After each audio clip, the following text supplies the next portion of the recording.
जय हिंद। स्वागत है आप लोग का आपके चैनल जीएलएस स्टडीज इन में। तो आज हम लोग बहुत ही मुख्य टॉपिक लेके आए हैं। तो मेरा टॉपिक आज का क्या है कि हाँ, बेरोजगारी क्या है। ठीक है, बेरोजगारी को किस प्रकार परिभाषित करेंगे, भारत में बेरोजगारी के क्या क्या कारण है, सारे आज की इस वीडियो में हम लोग जानने वाले हैं। ठीक है, तो चलिए सबसे पहले हम समझते हैं कि हाँ, बेरोजगारी को परिभाषित किस प्रकार करेंगे। ठीक है, आखिर बेरोजगारी को परिभाषित किस प्रकार करेंगे, चलिए हम जानते हैं। ठीक है, तो देखिए हमने जैसा कि लिखा है, ठीक है, तो लिखा है बहुत ही सरल लैंग्वेज में लिखा है, आप लोग सारा समझ में आ जाएगा। ठीक है, चलिए समझते हैं। सबसे पहले तो हमने लिखा है कि बेरोजगारी, ठीक है, तो बेरोजगारी एक ऐसी स्थिति है, ठीक है, बेरोजगारी एक ऐसी स्थिति है, समझिएगा, ठीक है, ऐसी स्थिति है जिसमें कोई व्यक्ति वर्तमान मजदूरी की दर पर, वर्तमान मजदूरी यानी क्या, जैसे अभी की वर्तमान मजदूरी यानी पर डे की सैलरी देखा जाए, ठीक है, पर डे की सैलरी देखा जाए तो 300-400 रुपया, ठीक है, वर्तमान मजदूरी यही है, ठीक है, 300-400 रुपया पर डे की सैलरी देखा जाता है। ठीक है, वर्तमान मजदूरी की दर पर काम करना चाहता है, यानी देखिए बेरोजगारी एक ऐसी स्थिति है, ठीक है, एक ऐसी स्थिति है जिसमें कोई भी व्यक्ति है, ठीक है, वो वर्तमान मजदूरी 300-400 रुपया की दर पर भी काम करना चाहता है, ठीक है, काम करना चाहता है,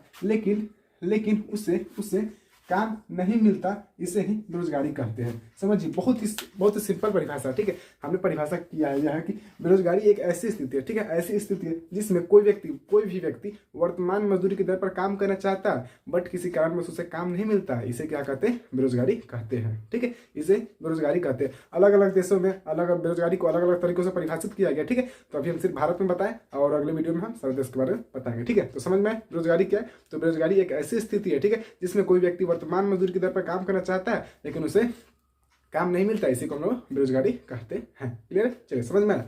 अब बात करते हैं कि हाँ, भारत में बेरोजगारी के क्या क्या कारण है। ठीक है, भारत में बेरोजगारी के आखिर कारण क्या क्या है। तो देखिए जैसा कि हमने यहाँ लिखा है, ठीक है, बेरोजगारी के कारण, ठीक है, बेरोजगारी के बहुत सारे कारण हैं, यहाँ हमने निम्नलिखित कुछ कारण लिए हैं। ठीक है, तो सबसे पहले समझते हैं बेरोजगारी का सबसे पहला कारण समझिए। हाँ, तो सबसे पहला कारण है हमारा जनसंख्या में वृद्धि। ठीक है, जनसंख्या में वृद्धि। तो देखा जाए कि ठीक है, भारत में बेरोजगारी का सबसे पहला कारण देखा है तो जनसंख्या में वृद्धि। ठीक है, जनसंख्या में वृद्धि। आप लोग को पता है कि भारत में जनसंख्या बहुत ही अधिक है। ठीक है, बहुत ही अधिक है। जनसंख्या की दृष्टि से भारत का विश्व में दूसरा स्थान है। जनसंख्या की दृष्टि से भारत का विश्व में दूसरा स्थान है। अतः हम यहाँ कह सकते हैं, ठीक है, हम यहाँ कह सकते हैं कि जनसंख्या तो निरंतर बढ़ रही है, लेकिन उस तरह से क्या रोजगार के अवसर नहीं बढ़ रहे। इस कारण भी बहुत सारे लोग बेरोजगार हो रहे हैं, और यही बेरोजगारी का सबसे पहला कारण हम लोग का माना जाता है कि जनसंख्या में वृद्धि। जनसंख्या इतना ना है कि पूछिए मत। ठीक है, चलिए दूसरा हमने लिया कि दोषपूर्ण शिक्षा प्रणाली। ठीक है, दोषपूर्ण शिक्षा प्रणाली, इसका मतलब क्या हुआ, इसका दोषपूर्ण शिक्षा प्रणाली कहने का मतलब क्या होता है। देखिए, दोषपूर्ण शिक्षा प्रणाली कहने का मतलब ये हुआ कि जो आजकल की जो शिक्षा है वो किसी आगे चल के व्यवसायिक नहीं है। ठीक है, व्यवसायिक नहीं कहने का मतलब ये क्या हुआ कि जैसे आप डॉक्टर बनना चाहते हैं, ठीक है, आप डॉक्टर बनना चाहते हैं, लेकिन आपको क्या 10th 9th 10th में इस सब में क्या आपको मैथ पढ़ा जाएगा, साइन को थीटा कॉस थीटा संस्कृत वगैरह पढ़ा जाता है, इस आगे आपके यूज में है नहीं है। इस कारण क्या है कि बहुत से लाखों लोग क्या है BA करके भी बैठे हुए हैं। ठीक है, बेरोजगार बैठे हुए हैं। तो बेरोजगारी का ये दोषपूर्ण शिक्षा प्रणाली भी बहुत बड़ा कारण। ठीक है, अगला हमारा उद्योग में मशीनीकरण। आप लोग को सभी को पता है, ठीक है, पहले जितने भी काम किए जाते हैं सब हाथों के द्वारा किए जाते हैं। ठीक है, सबके अलग अलग सब काम के लिए अलग अलग मजदूर था, बट अब क्या हुआ कि सारे मतलब पूछिए मत, टोटल काम के लिए मशीन आ गया है।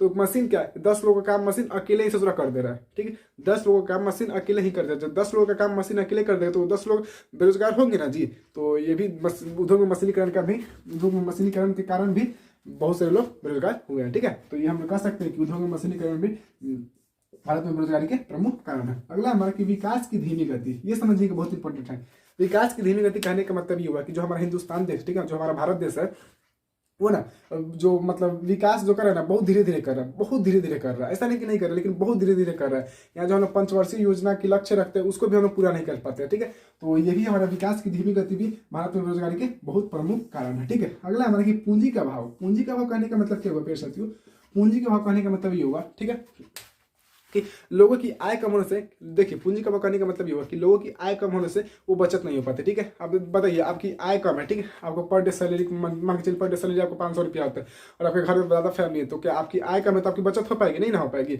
अरे भाई खाने के लिए रहेंगे तो बचाएंगे कहाँ से। तो इस प्रकार क्या होता है कि पूंजी का अभाव करने का मतलब ये होगा कि लोगों की आय कम होने से पूंजी का बचत नहीं हो पाता, पूंजी का बचत नहीं होने से वो क्या होता है, पूंजी का बचत नहीं होता, पूंजी नियोजन नहीं कर पाते, जिस कारण भी रोजगार के अवसर प्राप्त नहीं हो पाता। ठीक है, यानी कह सकते हैं कि लोग पूंजी का अभाव बेरोजगारी का प्रमुख कारण है।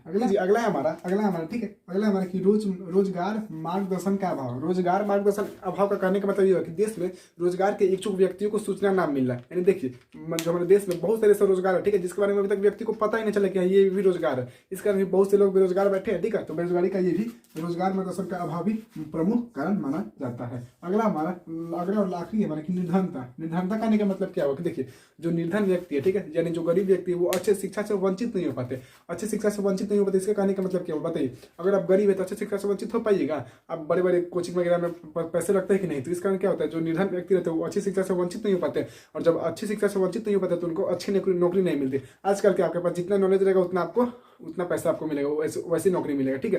तो वो क्या होता है कि निर्धनता कहने का मतलब ये कि जो निर्धन व्यक्ति रहते हैं, ठीक है, वो अच्छी शिक्षा से वंचित नहीं हो पाते, जिस कारण उन्हें अच्छा रोजगार नहीं मिलता, और जिस कारण वो बहुत बेरोजगार ही रह जाते हैं, ठीक है। तो ये भी हमारा निर्धनता भी हमारा बेरोजगारी का प्रमुख कारण माना जाता है, ठीक है। देखिए यहाँ पे आखिरी में हम लिखे तो कुछ मतलब इरेज हो गया, ठीक है। तो इतना ही काफी है, ठीक है। तो आप लोग अगर पूछे कि हाँ बेरोजगारी क्या है, तो आपको सिंपल परिभाषित कर लीजिएगा कि बेरोजगारी एक ऐसी स्थिति है, ठीक है, ऐसी स्थिति है जिसमें कोई व्यक्ति वर्तमान मजदूरी की दर पर काम करना चाहता है लेकिन उसे काम नहीं मिलता, तो इसे हम लोग क्या कहते हैं, बेरोजगारी कहते हैं। बेरोजगारी के प्रमुख कारण क्या क्या है? तो बेरोजगारी के प्रमुख कारण जनसंख्या में वृद्धि, जोशपूर्ण शिक्षा प्रणाली और उद्योग में मशीनीकरण, विकास की धीमी गति, और उसके बाद हमारा पूंजी का अभाव, और उसके बाद रोजगार मार्गदर्शन का अभाव, उसके बाद हमारा निर्धनता, ठीक है, निर्धनता। ये तो हमारा बेरोजगारी का